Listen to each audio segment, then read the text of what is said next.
안녕하세요. 워런 버핏처럼 매일 신문을 박전문께 읽으면서 투자의 고수가 됩시다. 웜의 신박 오늘 8월 28일 즐거운 금요일 순서 시작하도록 하겠습니다.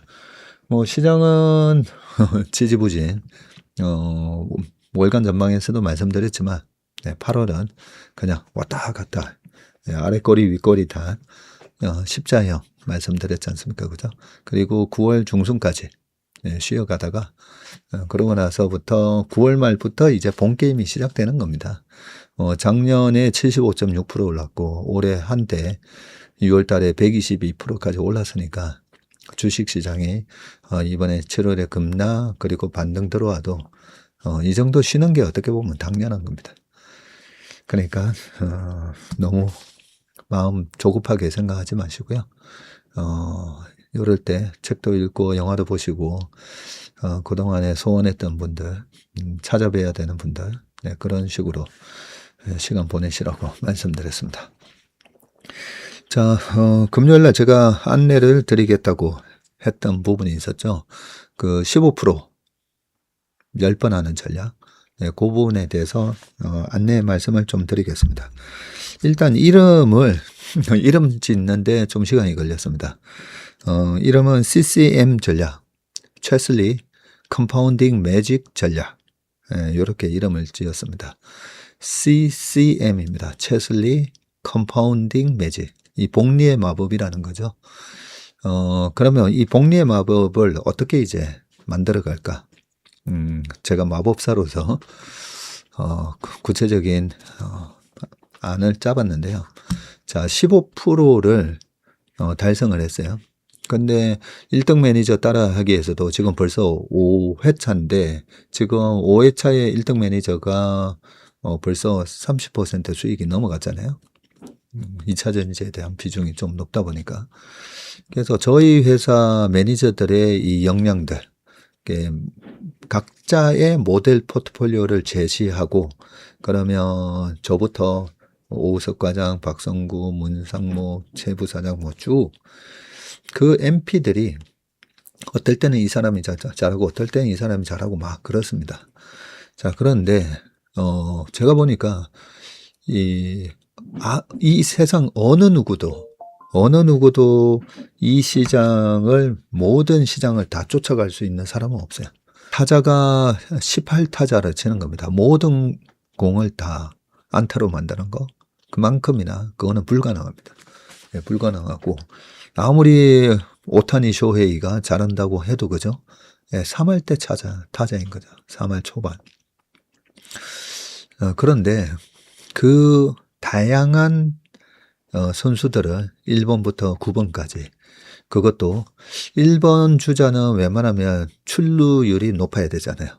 일단 주자를 보내놔야 그 다음에 안타를 쳤을 때 득점을 할 수가 있다 보니까 그런 식으로 라인업을 쭉 하고 그 중에는 이제 수비 잘하는 사람도 있어야 되고 그죠? 네, 그렇게 공격과 수비를 가장 효율적으로 경기를 할 수 있게끔 이 감독이 그 역할을 해야 되는데 저희 회사 매니저의 가장 큰 장점이 제가 보니까 이 여의도에 대부분은 보면 너무 강한 CIO 때문에 그 CIO가 잘할 때는 괜찮아요. 잘할 때는 괜찮은데 아무리 위대한 CIO도 모든 장을 다 못 쫓아간다 했잖아요.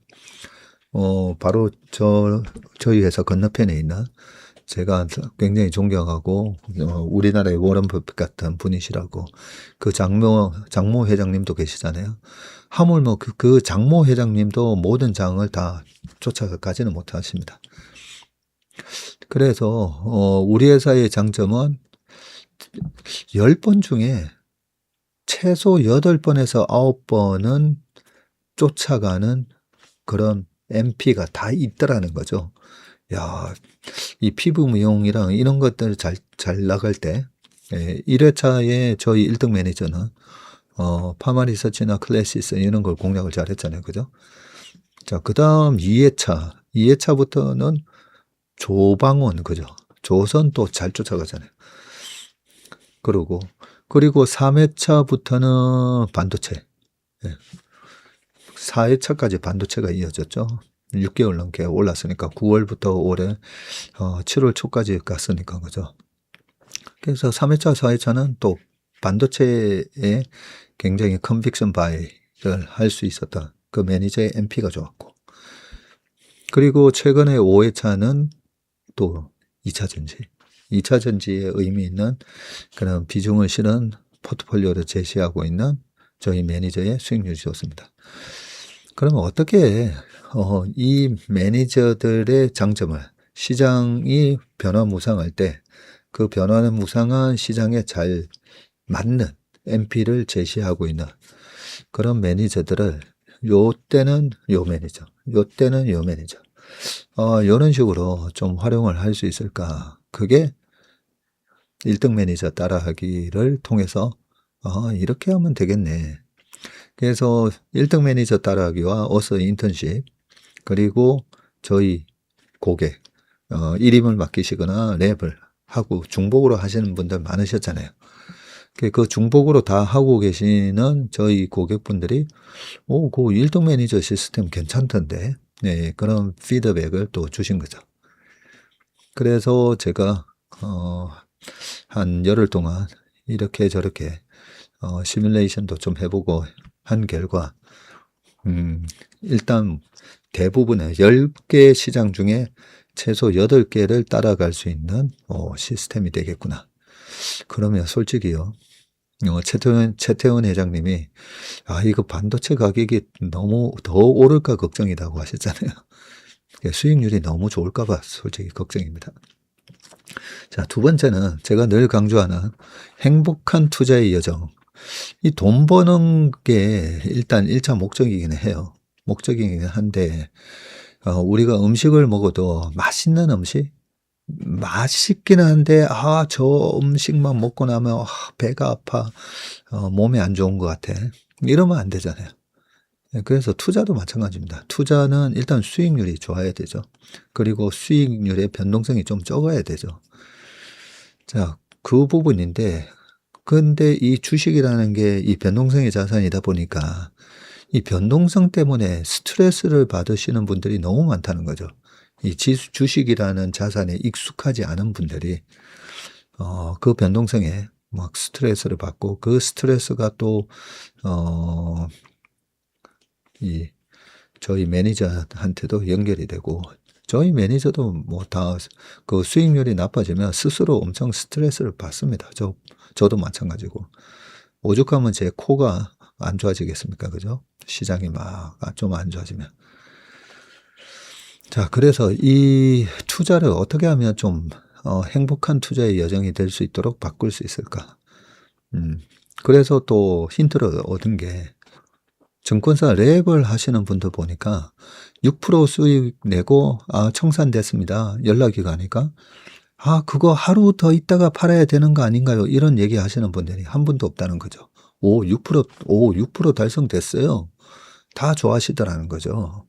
8% 달성됐어요.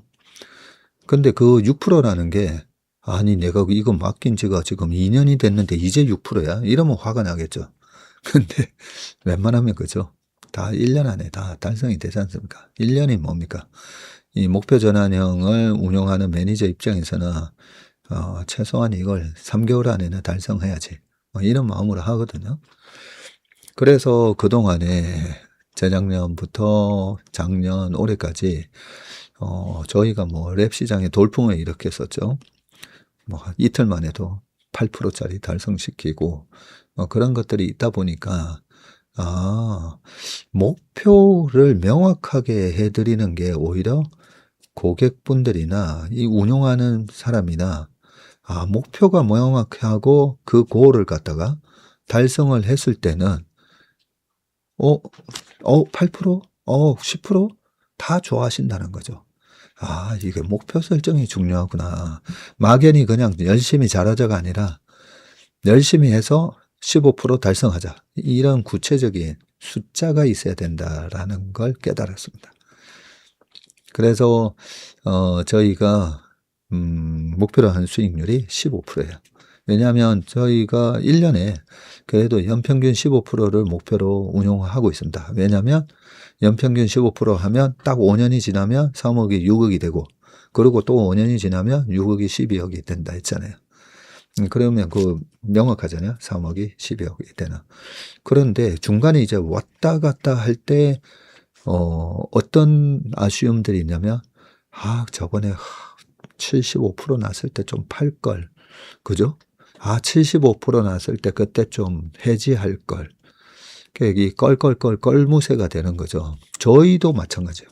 저희도 그때 팔았어야 되는데, 네, 그때 좀 줄였어야 되는데. 이게 그래서 미국의 펀드 매니저들 수명이 실제로 일반인들보다 7년 더 짧다 했잖아요. 왜냐면 변동성이 심해서 그래요. 이 변동성이 심한 자산이다 보니까 여기서 팔 걸, 여기서 살 걸. 그게 다 스트레스가 돼서 실제 주식을 운용하는 사람의 수명도 짧다는 거죠. 그러면 명확하게 정해 놓으면 우리가 3개월 3개월 됐는데 15% 고객님 15% 저희 달성했습니다. 이렇게 전화가 오면 그래? 그러면 이 랩을 6% 8% 하시는 고객분들은 왜 좋아하실까? 생각해 봤더니 그분들의 목표는 왜 랩을 가입하셨을까요? 은행에 넣어봐야 1년에 3%니까. 은행에 넣어봐야 은행 수익률 3%랑 비교를 해서 그래도 랩 지금 들어가서 3개월, 6개월, 1년 6%짜리면 1년 안에만 달성돼도 은행에 넣어놓은 것보단 잘한 거잖아. 이런 마음이 있으시더라고요. 그죠? 그래서 이 15%? 그래, 15%? 야, 15%면 사실은 말 그대로 3%짜리 이자를 355, 5년치 이자예요. 그죠? 15%를 사실 5년 안에만 달성해도 되는 건데, 그래도 저희는, 그러면 은행 맡기지. 그죠? 왔다 갔다 하는 수익률 보면서 스트레스 받으실 거기 때문에. 그래서 저에게 자존심은 그래도 15%는 벌어야지. 그런 생각을 하고 그동안 운용했는데, 이걸 갖다가 더 구체적으로 해서 15%를 지금 어떻게 하려고 하냐면요. 자, 15% 달성이 되면 고객분한테 저희 15% 달성이 됐습니다. 그리고 지금 요 시점에서 그런데 다음 달에는 좀 장이 안 좋을 것 같으니까 지금 여기서는 주식 비중을 50% 줄인다든지 아니면 빵프로로 갈 수도 있습니다. 자, 여기서 저희가 일단은 주식을 한번 정리하고 가겠습니다. 라고 얘기하고요. 자, 그러고 보다가 1등 매니저 따라하기처럼 또 보다가 또 15% 낼 것 같아요. 그러면 또 15%를 목표로 딱 들어가는 거죠. 자, 그렇게 만약에 1년에 15%를 2번 하잖아요. 그러면 이게 정확하게 아까 제가 컴파운딩 매직이라 했잖아요. 그러면 15%를 2번 하면 32.25%가 돼요. 32.25%. 그러면 32.25%가 되면 와 1년에 15 2번 하면 32.25거든요. 그 잘한다는 드래컨 밀러가 연평균 30%, 피터 린츠가 연평균 29.2%, 워런 버핏이 연평균 20% 하시는데 1년에 2번만 해도 이게 32.5가 되고, 그러면 여기서 저희 우리나라 주식은 세금이 없으니까 이거는 미국 주식에는 해당이 안 됩니다. 우리나라 주식은 세금이 없다 보니까 저희한테 20% 운용보수, 저희는 선취 이런 거 없잖아요. 이 일임 상품도 선취 없습니다. 그리고 다달이 때는 운용보수 이런 거 없고, 그래서 32.5 딱 달성이 되면 저희 운용보수 20% 하면 거의 한 6%, 6% 떼고 나도 26% 얼마가 남아요. 자, 그러면 이 26%를 10번을 하는 거죠. 그 26%를 10번을 하면 정확하게 이제 내 돈이 10배가 되거든요. 10배. 그래서 조금 오버하는 상상을 해보면, 그러면 1년에 15%를 2번, 그러면 보수 떼고도 26% 수익이 난다 했잖아요. 그리고 이 26%를 1년에 15% 두 번을 10번만 하면 정확히 내 돈 3억이 30억이 되는 겁니다. 30억이. 그러면 저희는 이제 또 이번에 랩할 때도 강세장에서 굉장히 저희가 빠른 시간 안에 다 목표 전환 시켜버렸잖아요. 그런 강점과 또 하나의 저희 강점이 있어요. 이번에 저희가 좀 주식을 좀 줄이려고 했더니 고객분이 항의도 들어왔고 증권사에서도 좀 항의가 들어왔던 부분도 다 그랬던 건 아니지만 있었고요. 네, 그런 것도 있었기 때문에 이렇게 줄여야 될 때 줄이는 게 힘들더라고요. 물리적으로. 근데 이 15%를 딱딱딱 끊어서 가면 항상 15%를 달성해 놓고 또 거기서 또 생각을 해보는 거죠. 또 생각을 해보고 지금 앞으로 한 2달은 하면 안 될 것 같은데 그러면 안 하면 된다는 거죠. 자, 안 하면 되고 그래서 이번에 1등 매니저 따라하기가 7월 3일 날 딱 끝났는데 제가 바로 그 다음 주 안 하고 이번에 7월 말까지는 좀 조심해야 되니까 1등 매니저 따라하기를 8월부터 합시다. 그래서 7월 셋째 주에 넷째 주에 그 폭락을 피했잖아요. 제가 그걸 보고 우리가 이거 시장 공부를 안 하고 그런 시장에 대한 여러 가지 툴들을 안 갖고 있는 회사들이 대부분입니다. 네, 다른 회사들은 뭘 시장 자산 배분을 피곤하게 그런 걸 하려고 그래.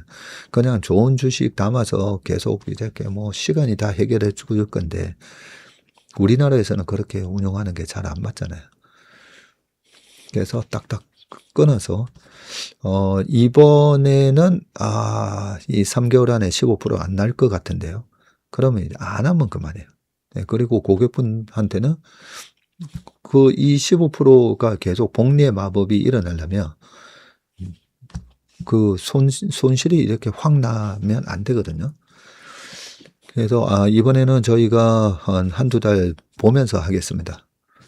지금 최근에 오시는 고객분들한테도 지난주에 오신 분들 저희가 주식을 본격적으로 사는 거는 일단 9월 둘째 주부터 할 겁니다. 이렇게 말씀드렸고요. 지난번 6월 7월에 오셨던 분들도 이번에도 그런 컴플레인이 왔었지만 7월 1일 8,800에서 가입을 하신 분이 이제 10몇 프로 손실 났다고 이게 방치되어 있는 거 아니냐 뭐 이런 얘기 하셨다 했잖아요. 근데 그때도 안내를 드렸었거든요. 지금 시장이 이 과열 상태니까 여기서는 저희가 주식 50%밖에 안 담을 겁니다.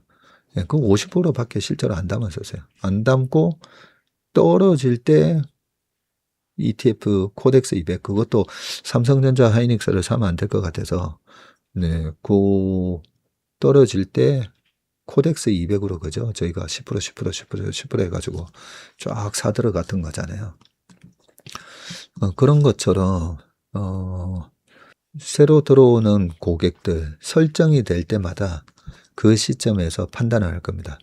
지금 해도 될지 안 해도 될지. 네, 그래서 언제든지 오셔도 되는데 그 오신 시점에서 지금 들어가서 3개월에서 6개월 안에 15% 뭐 6개월이죠. 6개월 안에 15%를 낼 수 있을까? 그 고민을 하고 운영을 시작할 겁니다. 자, 그러면 기존에 저희 고객분들 입장에서는 지금 내가 운영하고 있는 내 거는 어떤 식으로 운영이 되지? 네, 그래서 제가 이 15%를 두 번 달성하면 32.25라 했잖아요. 거기서 이제 그동안에 저 기존 고객분들은 이제 1년 단위로 잘라서 성과 보수를 청구하다 보니까 그 1년이 안 되신 분들 중에서는 지금 뭐 50몇 프로, 60몇 프로이신 분들도 계시잖아요. 그러면 15, 15, 15를 3번을 만약에 했다고 가정을 하면 이게 52% 수익이 나 있을 겁니다. 만약에 15, 15, 15를 3번 했다면. 그러면 지금 기존 고객분 중에 나는 지금 지난번 결산 이후로 지금 55% 수익이 나 있는데 이러면 저희가 그 고객은 15%를 지금 3번을 했다라고 가정을 하고 네, 저희가 운용을 할 겁니다. 그래서 그 55%의 고객분이 누적 수익이 74.9%가 되잖아요. 그러면 이게 바로 15, 15, 15, 15를 4번 하게 되면 74.9, 거의 75%가 됩니다. 그렇게 보시면 되기 때문에 74.9%, 75%가 터치가 되면 저희 기존 고객분들 중에 저희한테 따로 전화 안 하셔도 됩니다. 저희가 전화 드릴 겁니다. 75% 수익이 달성되셨고 저희가 여기서 이제 15% 한 번만 더 벌면 그러면 수익이 어떻게 되냐면 101.1%가 돼요. 101.1%가. 이게 이제 복리의 마법이죠. 복리는 갈수록 뒤로 갈수록 이렇게 기하급수적으로 쫙 올라가게 되는 거죠. 그래서 기존 고객분들은 지금 내 누적 수익률이 얼마지? 네, 이렇게 보시고 누적 수익률이 17%다. 그러면 이미 지금 15%는 한 번 달성이 된 거고 두 번째 지금 운용이 되고 있다고 보시면 되거든요.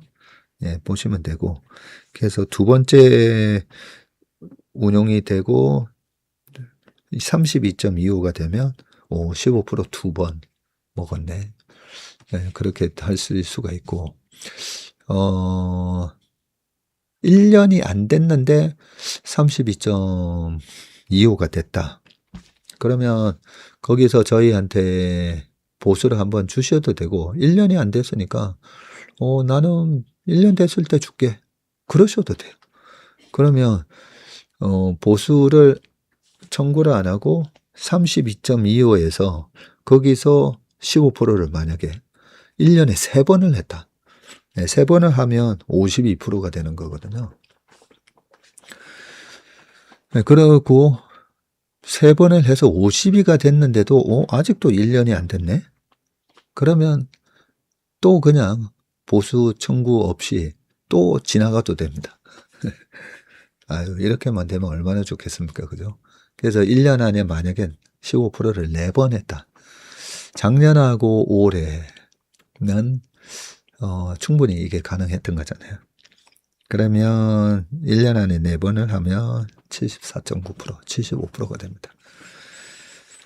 그래서 요약을 해드리면 체슬리 CCM 전략, 체슬리 컴파운딩 매직 전략, 이거는 어떤 고객은 하고 어떤 고객은 안 하나요? 아닙니다. 이제 모든 고객을 다 이런 식으로 할 겁니다. 왜냐하면 이런 식으로 하는 게 우리나라 이 변동성 심한 시장에서 그리고 저희가 갖고 있는 역량에 가장 큰 시너지가 발휘가 되는 운용 전략이라고 생각하고요. 한국형 투자 전략인데 제가 봤을 때는 이게 엄청난 대박이 될 것 같습니다. 그래서 저희 기존 고객분들은 그래? 앞으로 그런 식으로 운용한다니까 한번 내가 볼게. 그렇게 생각하시면 되고요. 새로 찾아오시는 분들은 앞으로 그냥 이 전략으로 운용이 된다. 그렇게 생각하시면 됩니다. 그래서 정말 이 상품의 이름처럼 체슬리 컴파운딩 매직처럼 3억이 30억이 되는 게 그게 정말 10년 안에 그런 기적이 달성이 되는 걸 한번 봤으면 좋겠어요. 원래는 3억이 30억이 되려면 1년에 15%씩 해가지고 5년마다 더블이 되면 3억이 6억, 10년째가 12억, 그리고 15년대가 24억, 그죠? 그러고 나서 한 몇 번 더 하면 되니까 그러면 한 17년, 18년 정도 그 정도 되면 10배 되긴 되네요. 보니까. 근데 이렇게 약간 한국식이 이 변동성이 심한 장에서 약간은 게릴라식 그리고 제가 이 부분을 저희 직원들한테 얘기하면서 우리가 원래 체슬리는 long only hedge fund 스타일이라고 했잖아요. long only 우리는 숏 안 합니다. 그죠? 떨어지는 거에 배팅하지 않고 다른 사람의 아픔으로 우리가 돈 벌 생각은 없다고 말씀드렸습니다. 자, 그런데 이 변동성이 심하다 보니까 막 이러잖아요.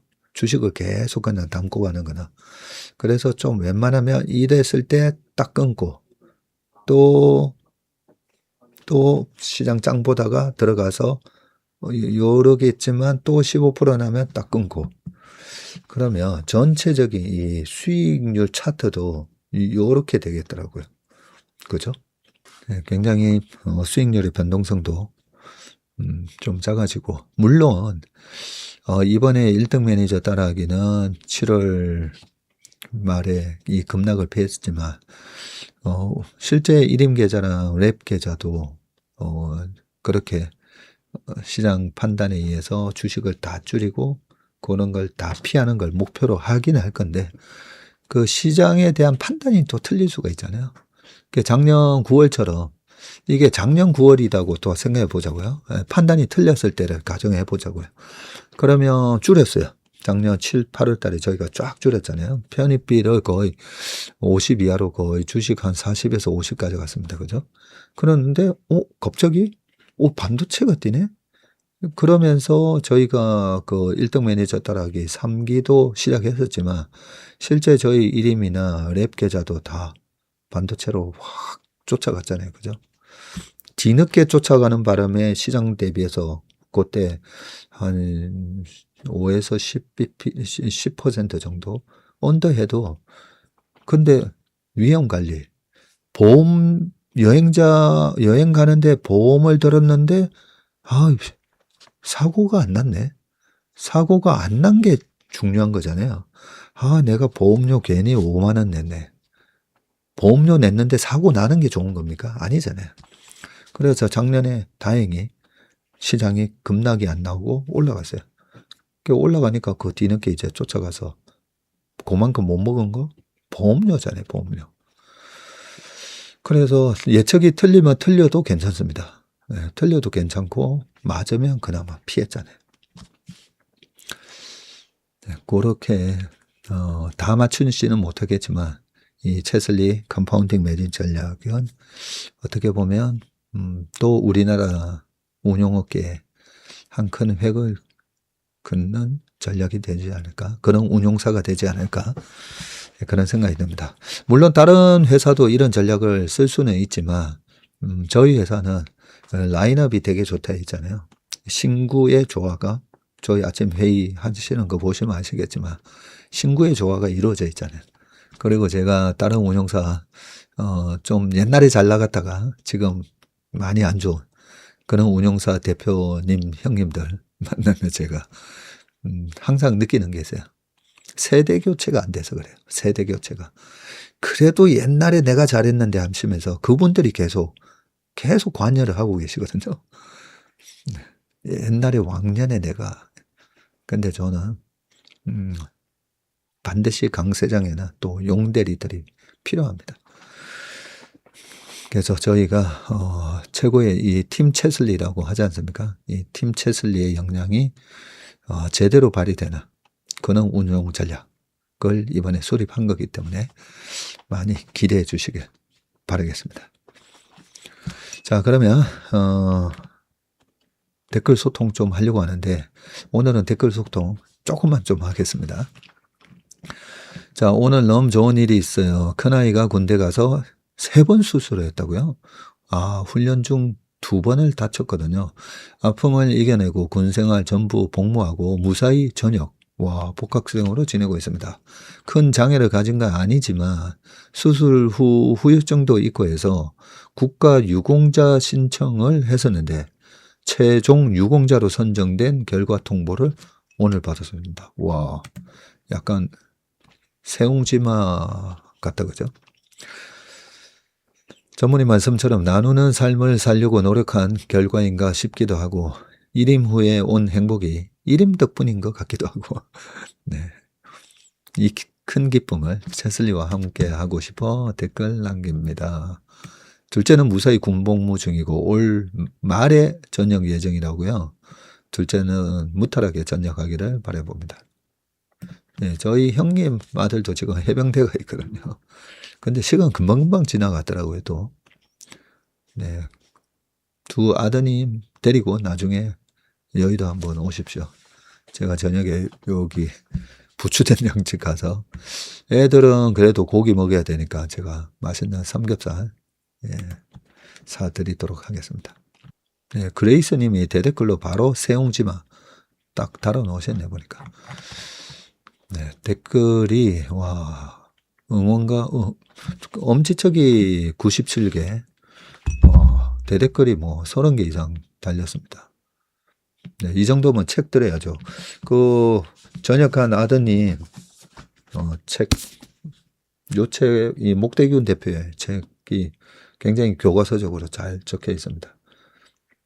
예측하는 자가 아니라 살아남는 자가 이긴다. 바이, 셀, 홀드. 전화 주세요. 이 책 보내드리겠습니다. 이렇게 뭐 좋은 소식이 있으시면 네, 댓글에 올려놓으시기 바라겠습니다. 한 달 반쯤에 삼성전기 고점에서 속 타서 사연 보냈었고 지금은 채슬리를 좋아하고 채슬리에 빠져있는 구독자입니다. 오늘 아침 모닝브리프 들으면서 또 한 번 저의 원칙과 방향성을 찾았네요. 아침에 말씀하신 말 귀에 담고 마음에 다시 새기겠습니다. 달리는 말에 올라탈 것인가? 쉬고 있는 말에 올라탈 것인가? 난 어떤 말에 올라탈 것인가? 그 쉬는 말이 노새 말인지 천리 말인지, 그죠? 매출액, 영업이익이 꾸준히 증가하는 회사, 올해 내년에도 계속 증가되는 회사, 쉬고 있는 천리 말에 올라타라. 명쾌한 말씀 항상 새기겠습니다. 제가 코스닥 하염없이 무너질 때 제 원칙을 지키지 않고 결국 반도체 포모에 눈을 돌리게 되면서 저의 방향성을 잃었는데 꾸준히 채슬리 구독하면서 더 많은 것을 찾게 되네요. 이제 든든하게 의지하고 있습니다. 하셨습니다. 참 보면 거죠. 아니 저렇게 쉬고 있는 천리마 사면 되는데 그냥 사고 뭐 볼 필요도 없어요. 막 이 달리는 말은 언제든지 막 이게 확 빠질 수도 있잖아요. 그러면서 좀 신경 써야 되는데 천리만 쉬고 있는 말을 이제 바닥 친 것 같은데 이 정도면 많이 빠진 것 같은데 하고 들어가면 그 다음부터는 오히려 안 봐야 되잖아요. 그냥 안 보고 기다리고 있으면 벌써 40만 원 넘었네? 이렇게 되는 거잖아요. 그죠? 자, 뛰는 말에 올라타는 거는 내가 선수면 하셔도 됩니다. 예, 선수들은 뛰는 말에 올라타서 잘 갈아탑니다. 막 뛰는 말에 올라탔다가 얘가 힘들어지면 옆에 막 뛰는 말로 또 탁 옮겨 타고 나는 그럴 수 있는 실력이 있는가 잘 생각해 보시고 어떤 스타일로 어떤 원칙을 갖고 내가 투자할 건지 한번 생각해 보시길 바라겠습니다.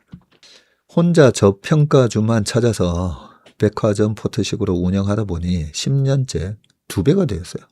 와, 그것도 사실 작년 올해 시장이 좋았던 덕분이었습니다. 채슬리와 공부하기 전에 매도를 어떻게 해야 할지 몰라 항상 고민이었는데 장이 너무 좋으니 매번 결정을 스스로 내려야 하는 게 힘들어 과감히 주식을 정리해 가입했습니다. 그게 6월 초였으니 현재 수익률은 가슴 쓰린 상황입니다만 운용 방식의 차이라는 것을 공부하고 있습니다. 제 기존 포트는 하락할 때 덜 깨졌지만 상승할 때는 많이 덜 올라갔었거든요. 랩을 가입하실 때 가입하신 이유가 있을 거예요. 네. 수익률을 보면 가슴 아프지만 액티브한 운용은 저로서는 절대 못할 영역이라는 것을 또 배우고 있는 요즘입니다. 항상 감사합니다. 채슬리 앤 친구들. 네. 그 반도체 덕후 형님 계시다 했잖아요. 그게 반도체가 안 될 때, 그 조방원 날아가고 했을 때, 거의 뭐, 그분들 늘 하시는 얘기가, 거의 이제, 바보 된 느낌. 근데 버티시거든요. 왜냐면 버티면 결국 올라온다는 걸 아시니까. 그런 분들이 한 번씩 이런 랩에 가입해가지고요. 이렇게 막 뛰는 말에 과감하게 올라타는 그런 랩에 가입해서 일부 내가 투자하는 돈이 한 10억이라면 한 5천만 원짜리 한 랩 두세 개 가입해 놓고 조금이나마 마음을 달랜다고 합니다. 용대리들이 이런 거 막 질러서 겁도 없이 여기 들어가서 와 수익 잘 내네 하면서 그러다가 어느 정도 그런 반도체 덕후 형님은 완전 베테랑이시거든요. 그런 형님들은 이제 요거는 여기서는 이제 하면 안 될 것 같은데, 그럴 때는 이제 랩 딱 해지하고 또 짱 보시는 거죠. 짱 보시든가 아니면 이거 내가 좋아하는 종목이 너무 많이 빠졌네. 이 주식이나 사야 되겠다 하면서 정리하고 더 채우고 그런 매매를 하시더라고요. 처음에는 치맥에 끌려 시청하게 됐는데 이제는 하루 일과처럼 퇴근길에 지하철에서 출첵하네요. 이제는 종목 공부, 마음 공부, 안 읽고 안 보는 신문을 대신 읽어주셔서 너무 감사히 듣고 있습니다. 6월쯤에 채슬리를 만났습니다. 뭐가 뭔지 정말 이해를 못하고 모르는 단어도 너무 많았는데 매일매일 경청을 하니 손톱만큼 알아듣기도 하고 주변 사람들에게 채슬리 전파하기 어려웠지만 지금은 제 의견을 많이 이해하더라고요. 남편은 제 말은 전혀 안 듣는 분이라 레버리지 하면 안 된다고 했지만 거의 1억을 넘게 날렸어요. 이번에 삼전 닉스 2배짜리 들어가셨나 보다, 그죠? 이제는 제 말을 믿고 조만간 자금 마련해서 전무님 만나러 가기로 약속했답니다. 언제나 일편단심, 초심에 저는 죽을 때까지 믿습니다. 네. 제가 대학생 때 저희 어머니, 저희 어머니 친구, 본 아버님하고 그렇게 이제 그쪽 가족하고 좀 친하게 지냈었는데 그 아버님이 저희 친구 어머니가 주식하다가 5천만 원을 날리신 거예요. 그때가 95년, 6년 요때였습니다. 95년, 6년 요때였는데 그 5천을 날렸다고. 그런데 그 아저씨 잘하려다가 그런 거 뭐 웃자겠노. 네. 잘하려다가 그랬는데 웃자겠노. 였습니다. 그래서 제가 그 아저씨를 보면서 나도 다음에 저래야 되겠다. 어차피 그 돈 날라간 돈이잖아요. 근데 그 날라간 돈 가지고 당신이 도대체 이 돈이 어떤 돈인데 하면 뭐합니까? 그거 살아납니까? 그 돈이? 아니잖아요. 근데 딱 그러시는 거예요. 잘하려다가 그런 거 웃자겠나. 근데 제가 생각해봐도 제 친구 어머님은 되게 이렇게 막, 약간 소녀 같은 분이신데 너무 이렇게 감정이, 좀, 막 이랬다 저랬다 하시는 분이라서, 네, 제가 저도 그때 자문사에 있었기 때문에, 저한테도 이제 한 번씩 물어보시고 하는데, 주식 하시면 안 되는데, 좀 약간 그런 느낌이었거든요. 그래서 주식하면 안 되는 성격인데, 나도 잘하려고 하는데 하면서 계속 하시면 안 됩니다. 이게 적성에 안 맞는 분들이 계시거든요. 그래서 그동안에 3년, 5년, 이게 적성에 안 맞는데 계속 하신다고 되는 것도 아니에요. 그리고 이때까지는 또 이 제대로 된 방법을 가르쳐 주는 사람도 없었고, 그죠? 그래서 남편분, 1억 잃었다고 돼 있는데, 그렇게 말씀하십시오. 남편, 뭐 잘하려고 하다가 그런 거 어떡하겠어. 그래도 배운 게 있을 거잖아. 그렇게 빨리 돈 벌려고 하면 안 된다는 거. 우리 귀한 교훈을 배웠잖아. 그렇게 얘기해 주시면 될 것 같습니다. 조금씩이라도 즐거움, 만족, 의미를 경험하고 쌓아나가는 것이 행복을 이루어가는 거라고 합니다. 제가 이곳에 매일 들르는 것이 저러한 이유이기도 하네요. 갈대와 같은 마음을 꽉 잡아주는 채슬리 1일 출첵합니다. 주식한 지는 1년 반, 65세 할머니입니다. 워런 버핏이 보시기에는 청춘이십니다. 워런 버핏은 1930년 8월 30일생이실 겁니다. 1930년. 자, 그러면 오늘은 여기까지 하고 이제 신문기사 읽어보도록 하겠습니다. 자, 첫 번째 기사 읽어보겠습니다. 박철환의 마켓나우 AI 경쟁 모델에서 습관으로. 네. 대학은 미래 고객을 선점하는 시장이다. 대학생 때 익숙해진 브랜드는 졸업 뒤에도 계속 찾게 된다. IBM과 애플이 PC 시대에 썼던 전략이 AI 시대에 다시 등장했다. 구글이 지난 8월 19일 대학생 대상 AI 프로모션을 시작했고 제미나이를 무료로 제공하면서 검색 유튜브, 지메일, 독스, 드라이버와 연결된 생태계 안으로 학생을 끌어들인 것인데 구글이 노리는 것은 학생의 지갑보다 익숙함이다. 대학생 때부터 기본값으로 자리 잡으려는 것이고 대규모 언어 모델 LLM 경쟁의 핵심은 오랫동안 더 강한 모델 만들기였다. 오픈 AI, 엔트로피, 구글은 추론과 코딩, 에이전트 성능을 겨뤘고 이제 누가 사용자의 첫 선택이 되느냐가 중요해졌다. 대학에서 익숙해진 도구는 졸업 뒤에도 쉽게 바뀌지 않는다. 제미나이로 과제를 하고 지메일로 메일을 보내며 독스로 문서를 만들고 드라이버에 자료를 저장한다면 AI는 디지털 생활의 일부가 된다. 자, 구글의 강점은 모델 하나가 아니라 생태계인데 검색과 유튜브, 업무용 소프트웨어, 클라우드와 데이터가 연결되어 있고 오픈 AI와 엔스로픽이 더 뛰어난 모델을 만들어도 이 모든 것을 한 계정으로 묶기는 어렵죠. 구글은 AI만으로 대결하기보다 여러 서비스를 묶어 싸게 파는 이 박리다매가 가능하고요. AI를 싸게 파는 것은 고객을 얻기 위한 수단이고 생활 속에 AI를 심는 것이 진짜 목적입니다. AI 경쟁의 축도, 모델의 지능에서 생활과 업무에 AI를 연결하는 능력으로 옮겨가고 있습니다. 8월 25일 구글 클라우드가 법률과 금융용 제미나이 엔터프라이즈를 프리뷰로 공개한 것도 같은 흐름인데요.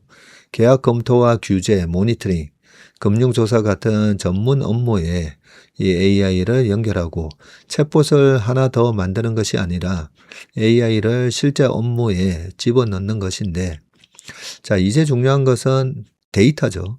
계약서, 고객 기록, 재무자료, 연구 결과처럼 이 조직에 쌓인 데이터를 AI가 읽고 다른 시스템과 연결할 수 있어야 하고요. 한번 자리 잡은 도구를 바꾸는 데는 새로운 사용법을 익히는 비용뿐 아니라 데이터와 업무 환경을 옮기는 비용도 따릅니다.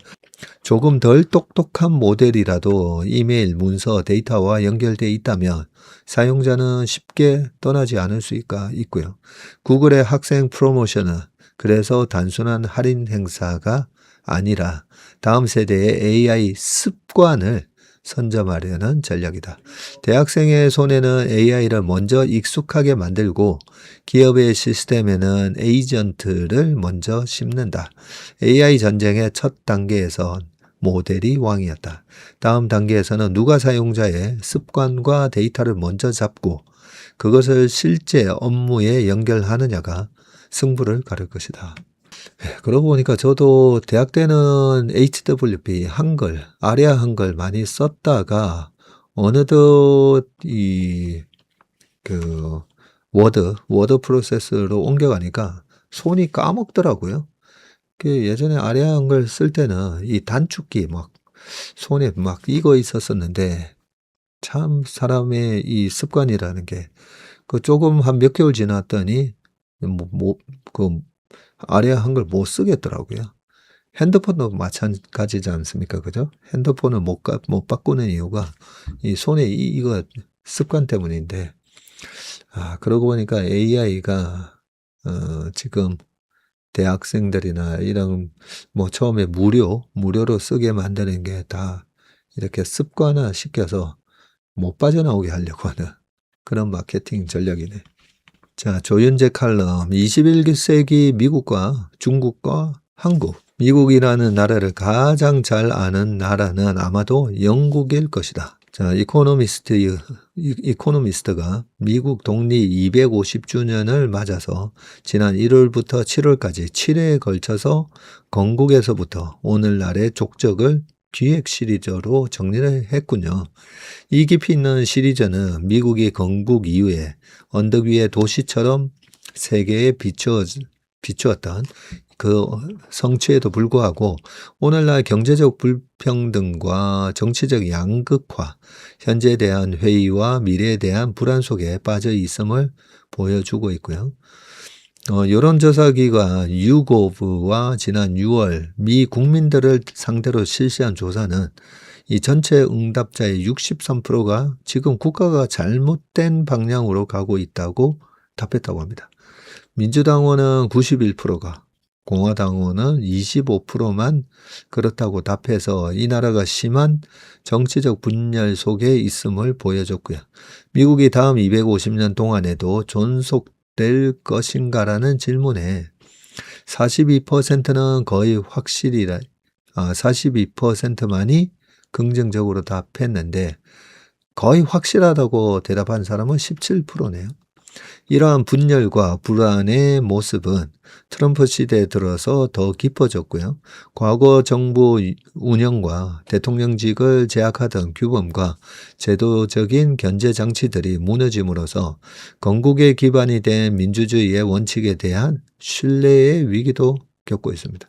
전 세계를 상대로 일으킨 무역전쟁과 미국 우선주의 정책, 공감을 잃은 군사력 사용은 오랜 기간 미국이 쌓아 올린 도덕적 가치와 대외 신뢰도도 무너뜨리고 있고요. 시장이 연결되고 국가들 간 기술과 생산성의 격차가 줄어들면 결국 인구가 많고 영토 규모가 큰 나라가 패권 국가로 부상하게 되고 미국은 19세기에 영토를 확장하고 대규모 이민을 받아들이며 2차 산업혁명의 물결을 타고 영국을 제치고 20세기를 미국의 세기로 만들었습니다. 그러나 21세기는 다시 패권의 흥망성쇠가 요동치는 시대가 될 것 같은데 지금은 중국이 새로운 물결을 타고 부상하고 있죠. 이미 중국의 경제 규모는 구매력 기준 미국보다 30% 더 크며 미국의 2배에 달하는 제조업 능력을 가지고 전 세계 선박과 배터리, 전기차 히토류의 절반 이상을 생산하고 있는데 미국보다 더 많은 특허를 출원하고 인용 횟수가 많은 과학 논문들을 더 많이 발표하고 있습니다. 중국에도 내부에 취약점들이 많지만 미국의 어떤 전략도 이제 중국의 부상을 제어하기 어려울 것으로 보이고요. 중국은 지금 사상 최대 규모의 군사력 증강과 해외 물류기지 확장과 4차 산업혁명 기술 장악에 드라이브를 걸고 있습니다. 트럼프 시대가 끝나면 아마도 미국은 새로운 대외 대중 전략을 모색하려 할 건데 지난 반세기 미국은 중국에 대해서 유화적인 접근과 대립적 접근을 시도해 왔으나 이 두 전략은 중국의 도전을 막는 데 모두 실패했고요. 조지타운 대학의 이 도시 교수는 미래 대중 전략이 두 가지 기둥 위에 세워져야 할 것이라고 제언하고 있습니다. 첫 번째 기둥은 관리된 경쟁이고요.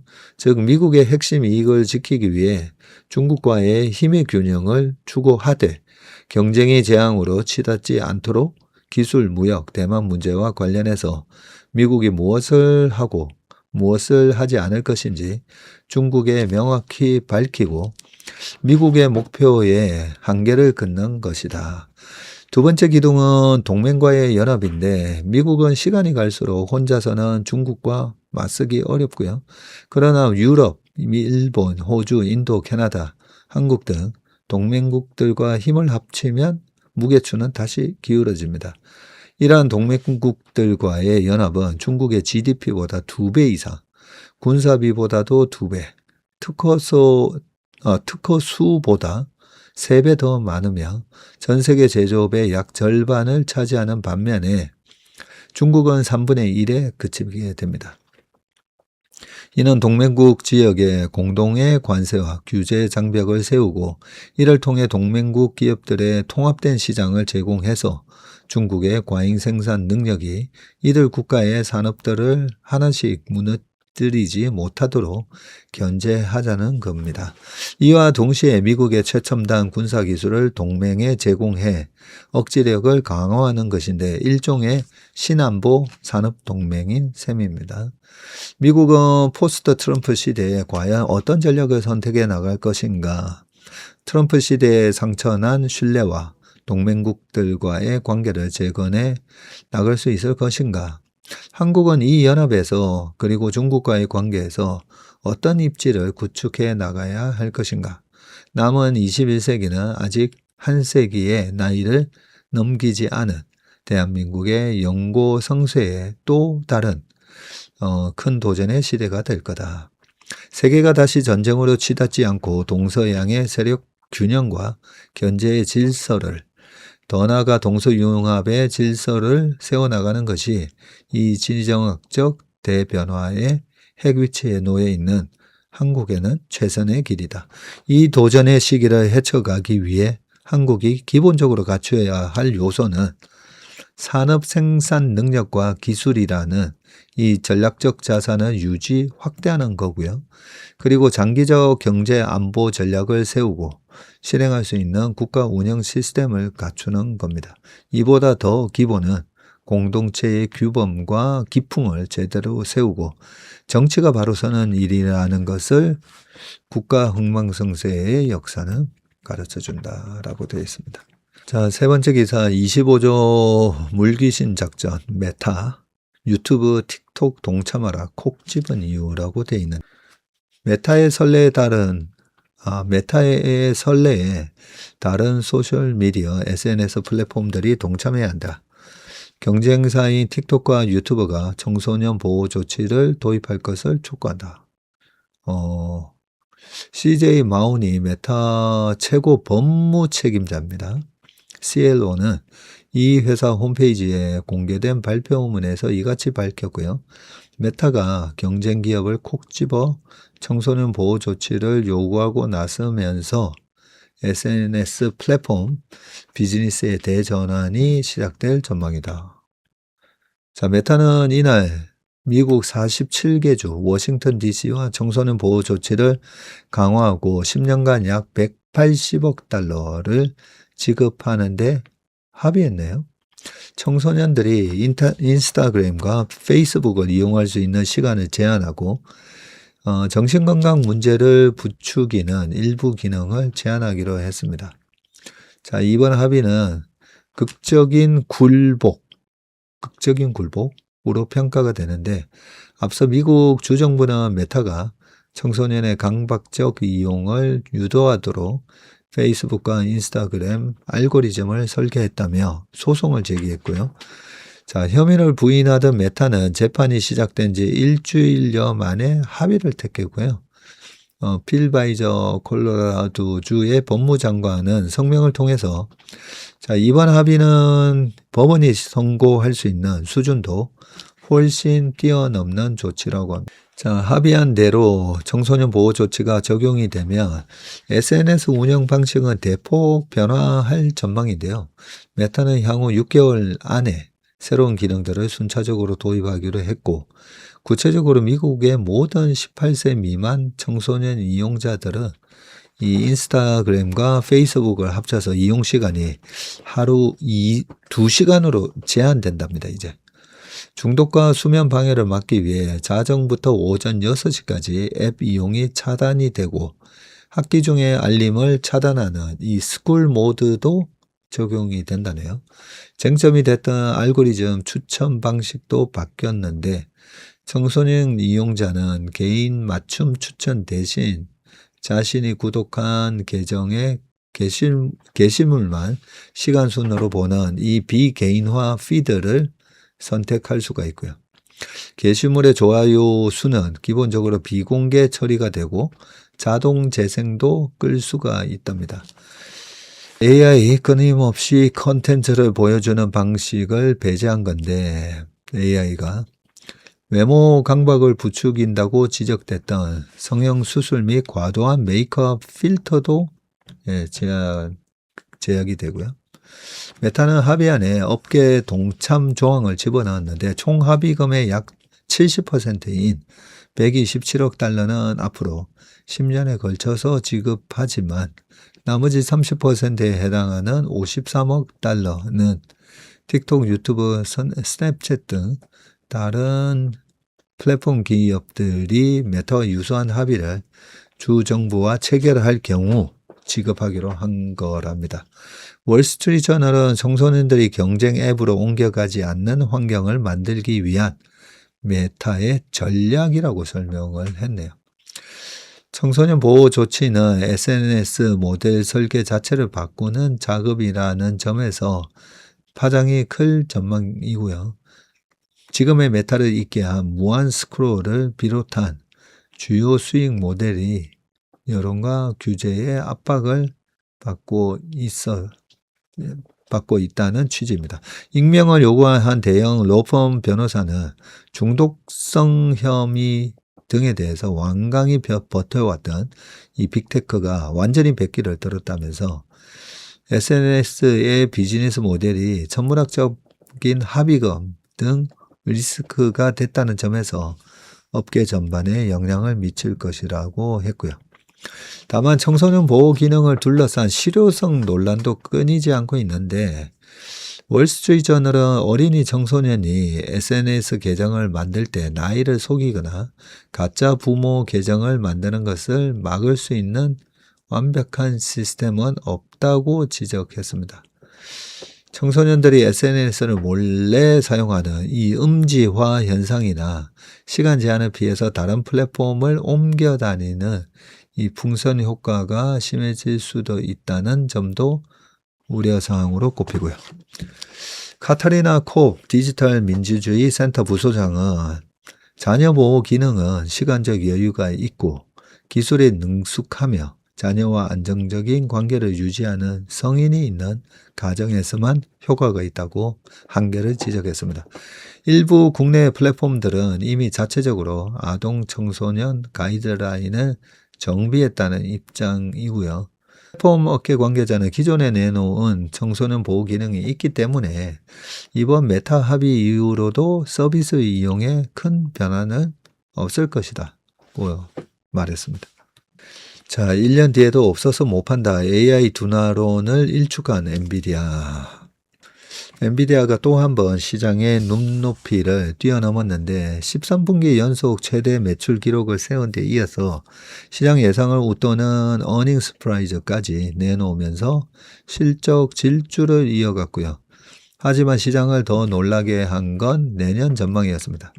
엔비디아는 내년에도 고성장을 자신하며 AI 투자 둔화 우려를 일축했는데 자, 엔비디아가 2분기 매출이 전년 동기 대비해서 106%나 증가했고요. 우리나라 돈으로는 한 133조 매출했습니다. 영업이익은 637억 달러, 한 88조. 지난해 같은 기간보다 2배 이상 늘었고요. 3분기 매출 전망도 1,080억 달러, 약 149조 원을 시장 예상을 훌쩍 넘었습니다. 주가는 컨퍼런스 콜 이후 5% 안팎으로 크게 올랐고요.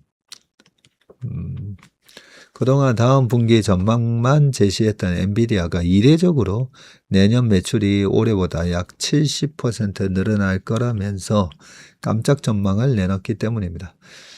이는 시장 예상치인 45%를 크게 웃도는 수치이고요. 콜레크레스 엔비디아 CFO는 수요에 비해 공급이 부족하기 때문이라고 설명했습니다. 자, 성장을 이끈 건 전체 매출의 약 93%를 벌어들인 이 데이터 센터이고요. 고객별로는 아마존, 마이크로소프트 등 대형 클라우드 사업자에서 약 487억 달러, 약 67조 원. 그리고 AI 클라우드와 산업, 기업을 묶은 ACIE에서 한 56조 원을 벌었고요. 특히 ACIE, 매출은 전년보다 138%나 급증했습니다. 기업들은 물론 각국 정부까지 AI 인프라 투자에 나선 역량이라고 합니다. 자, 젠슨황은 하이퍼스케일러 밖에도 엄청난 기회가 있다고 말했고요. 황숙 메리츠증권 연구원은 지금까지 투자자들은 AI 인프라 성장을 볼 때 하이퍼스케일러 투자만 봤는데, 자, 이 관념이 깨지면 시장의 재평가 계기가 될 수 있다고 말했고요. 차세대 AI 가속기 베라 루빈도 이달 양산을 시작했고, 주요 하이퍼스케일러와 AI 클라우드 서버 제조사로부터 이미 주문을 확보한 만큼 이번 분기 7에서 9월까지의 이번 분기 데이터 센터 매출의 약 20%를 차지할 거라는 게 회사의 예상입니다. 자, 젠슨황은 많은 업무에서 AI 에이전트가 이미 이 범용 인공지능 AGI를 달성했다고 말할 수 있다면서 컴퓨팅 수요가 더 커질 거라고도 전망을 했습니다. 엔비디아는 메모리 등 주요 부품의 공급 부족이 2028 회계연도 말까지 이어지고 메모리 가격도 내년까지 더 오를 것으로 봤고요. 매출 총이익은 2분기 75, 4분기에는 71에서 72%까지 낮아질 전망입니다. 시장이 우려하는 순환금융에 대한 해명도 내놨는데요. 순환금융 논란은 엔비디아가 AI 기업이나 데이터 센터에 자금을 대고 이 돈이 다시 엔비디아 GPU 구매로 돌아와 엔비디아 매출로 잡히면서 AI 수요를 인위적으로 창출하는 거 아니냐며 불거졌습니다. 그래서 CFO는 엔비디아가 투자한 AI 기업들이 역사상 가장 큰 기술 기업이라고 설명하면서 이들 기업이 빠르게 성장해서 엔비디아의 사업 확대로 이어지고 투자 수익도 기대할 수 있다고 설명했는데, 젠슨황은 오픈 AI, 엔스로픽 투자를 두고 한 세대에 있을까 말까 한 기회라면서 유일하게 후회하는 것은 더 일찍 투자하지 못한 것이라고 했습니다. 어제 아침 실적 발표하고 났을 때 저희가 모닝브리프에서 커버한 내용이 있으니까 좀 더 자세히 알고 싶은 분들은 어제 아침 8월 27일 모닝브리프 보시면 될 것 같습니다. 자, 고금리 버티려면 보은주를 잡으라. 한국은행이 어제였죠. 연 2.75%에서 3%로 기준금리를 2회 연속 백투백 인상을 단행했습니다. 야구할 때 백투백 홈런 이런 얘기 많이 하는데 그죠? 금리가 오르면 주식시장에는 대체로 악재인데 이자 비용 부담에 따른 실적 악화, 할인율 미래 벌 돈의 가치를 현재 기준으로 낮춰 계산하는 이 비율을 얘기하죠. 할인율 상승으로 인한 기업 가치의 하락, 여기에 안전자산으로의 자금 이탈까지 겹치기 때문이고요. 자, 증권가에서는 고금리 장기화 가능성에 무게를 두며 보험, 은행 등 금융주가 반사이익을 볼 수 있다고 보고 있고요. 27일 한국거래소에 따르면 이달 들어서 KRX 보험지수는 12.44%, 은행지수는 3.01% 상승했습니다. 우선 보험사는 금리 상승에 직접적인 수혜를 입는데 보험사는 고객에게 먼 미래에 돌려줄 이 보험금을 회계상 부채로 잡아놓는데 금리가 오르면 이 부채의 현재 가치 평가액이 줄어들고요. 결과적으로 빚 부담이 줄고 장부상 순자산이 늘어나서 재무 건전성이 좋아지는 구조입니다. 여기에 도수출의 관리 급여와 자동차 보험 경상 환자 치료 기준 강화 등 제도 개선으로 손해율과 실적이 개선되고 있고 은행 역시 대출금리 인상에 힘입어서 순이자 마진, 님이 확대되는 반사이익을 얻습니다. 자, 김대준 한국투자증권 연구원은 역사적으로 고금리 환경에서 금리 상승과 주가 상승률이 정비례 관계를 나타낼 확률은 이 보험과 은행이 가장 높았고 금융주는 시장금리 상승 국면에서 방어력이 높고 주주환원 매력까지 극견비해서 매크로 충격을 비켜갈 수 있다고 분석했습니다. 하나증권은 금리가 상승하는 시기에는 배당과 자사주 매입 등 주주 환원으로 ROE를 높일 수 있는 기업을 주목하라고 했고요. 이재만 실장은 금리 인상기에는 빚을 내 투자하는 기업의 외형 성장보다는 주주 환원을 통해서 자본 효율성을 높이는 기업의 주가 흐름이 좋다고 설명했네요. 실제 2023년 미국의 추가 금리 인상 당시에 S&P 500에서 ROE 상승폭 상위 3개 업종은 평균 10.4% 오른 반면에 하위 3개 업종은 4.7% 하락했고요. 국내에서는 기아, LG, 현대글로비스, GS 등이 관심 종목으로 꼽힌다고 합니다. 자, 반면 금리가 정점을 찍고 고공행진을 이어가는 시기에는 이 총자산 이익률 ROA가 개선되는 기업에 무게중심을 둬야 하고요. ROA는 빚과 자본을 합친 회사 전체 자산으로 실질적인 순이익을 얼마 냈는지를 보여주는 지표입니다. 금리가 더 오르지 않고 높은 수준에 머물면 투자자들의 관심이 본업에서 얼마나 실속 있게 이익을 뽑아내느냐로 옮겨가기 때문이고요. 하나증권은 자산 대비 수익성 개선이 예상되는 AI 밸류체인 및 전력 인프라 관련 종목으로는 삼성전기와 한미반도체, 이수페타시스, LS일렉트릭, 효성중공업 등을 제시했습니다.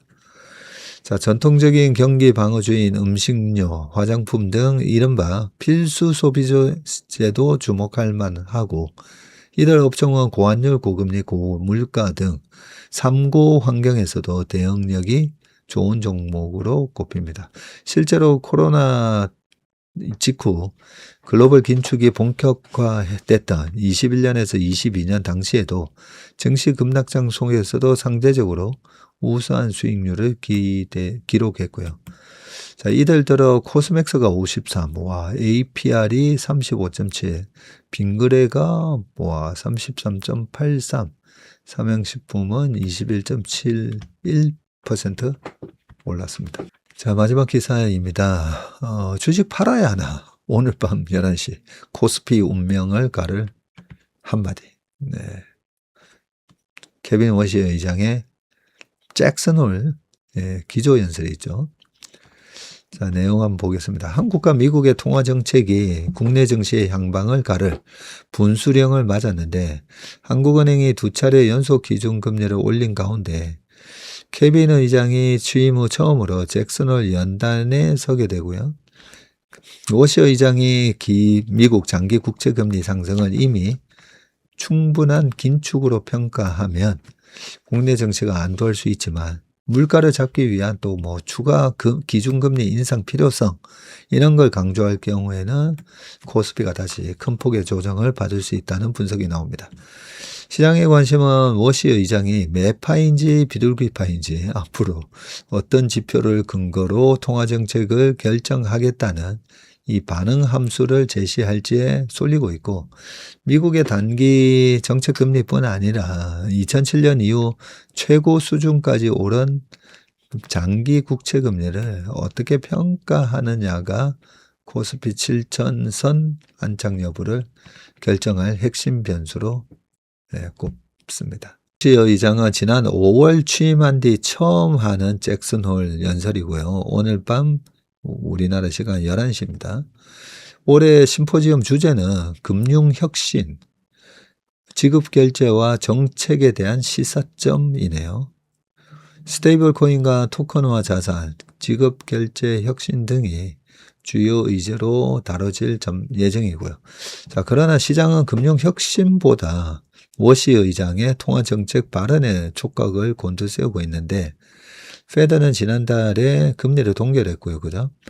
FMC 위원 3명이 당시에 0.25%포인트 인상을 주장했습니다. 7월 미국 PCE 물가 상승률도 전년 동월 대비해서 3.7%로 페드 목표치인 2%를 크게 웃돌고 있습니다. 금리 선물 시장은 9월 기준금리 인상 가능성을 약 35%, 그리고 연말까지 한 차례 이상 인상할 가능성을 70%대로 반영하고 있고요. 워시 의장이 인플레이션이 충분히 둔화하지 않았다거나 필요하다면 추가 조치를 취할 준비가 돼 있다고 밝히면 9월 인상 확률이 빠르게 높아질 수가 있습니다. 다만 워시 의장이 9월 금리 결정을 직접 예고할 가능성은 크지 않다는 게 관측이고요. 그는 취임 이후 점도표와 포워드 가이던스에 대한 의존도를 낮추겠다고 방침을 밝혔고요. 시장이 페드 당국자의 발언을 추종하기보다는 경제지표와 시장 가격을 직접 분석하도록 하겠다는 취지입니다. 그냥 알아서 분석해주면 좋은데, 그죠? 전문가들은 이에 따라 9월 인상이라는 직접적인 표현보다 물가와 고용, 중립금리, 장기 금리에 관한 판단 기준을 살펴야 한다고 조언했습니다.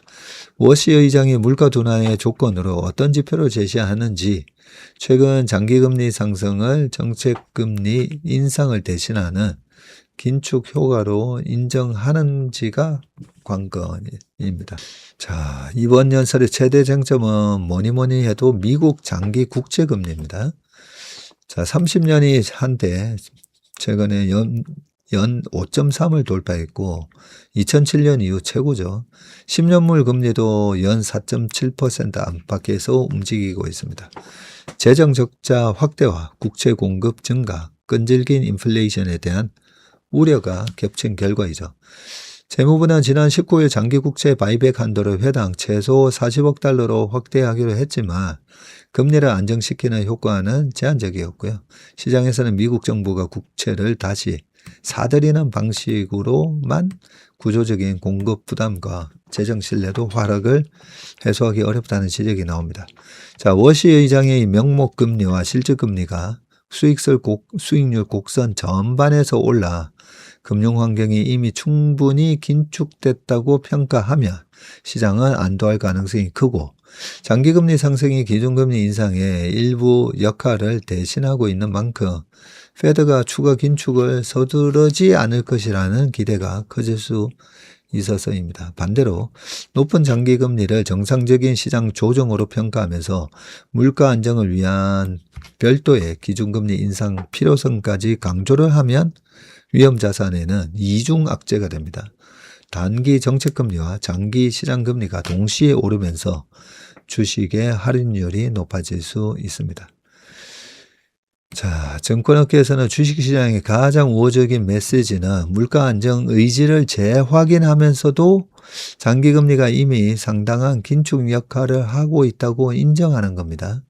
기준금리 인상 필요성과 장기금리 상승의 정당성을 동시에 강조를 하면 성장주를 중심으로 밸류에이션 조정이 불가피하다고 말했습니다.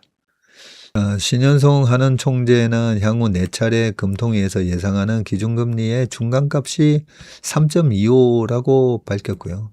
현재보다는 한 차례 더 인상할 가능성을 열어둔 거고, 자, 지금 보시면 같이 이렇게 금리를 내렸다가 미국이 3번 작년, 재작년에 내렸고 한국은행이 이렇게 3.5에서 쭉 내렸다가 지금 3%까지 다시 올려놨습니다. 2.5에서. 한미 금리 차는 0.75 이렇게 벌어져 있고요. 페드가 9월 금리를 0.25% 올리면 격차는 다시 1%포인트가 됩니다. 금리차 자체가 과거보다 위험한 수준은 아니지만 양국이 동시에 인상 사이클을 이어간다는 인식은 국내 증시의 부담이죠. 한국의 할인율 상승과 미국 장기금리 상승, 달러 강세가 동시에 나타나면 또 외국인이 국내 주식 매도를 하도록 자극할 수 있기 때문입니다. 특히 원달러 환율이 다시 상승하면 외국인은 주가 하락과 환차선을 동시에 우려해서 주식 비중을 줄일 가능성이 있기 때문이고요.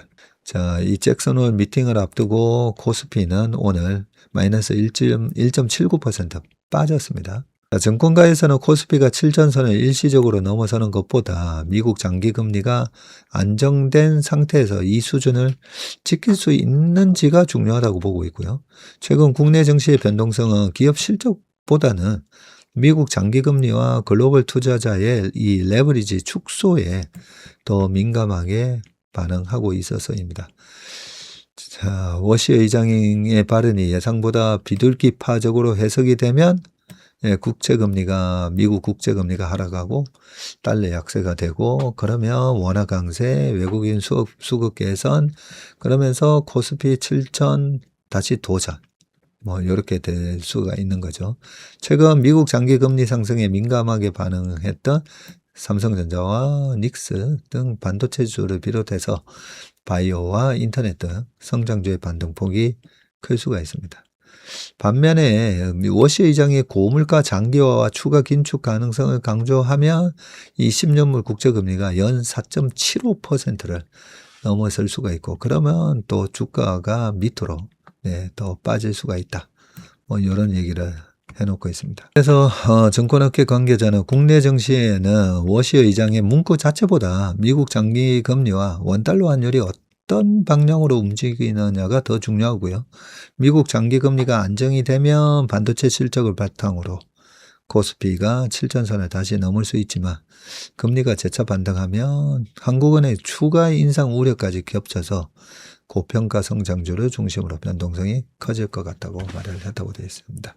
그런데 잘 모를 때는 지금 주가가 싼가 비싼가만 판단하면 될 것 같습니다. 싼가 비싼가만 판단하면 되고요. 우리나라 PBR이 3,500이 이제 PBR 1배거든요.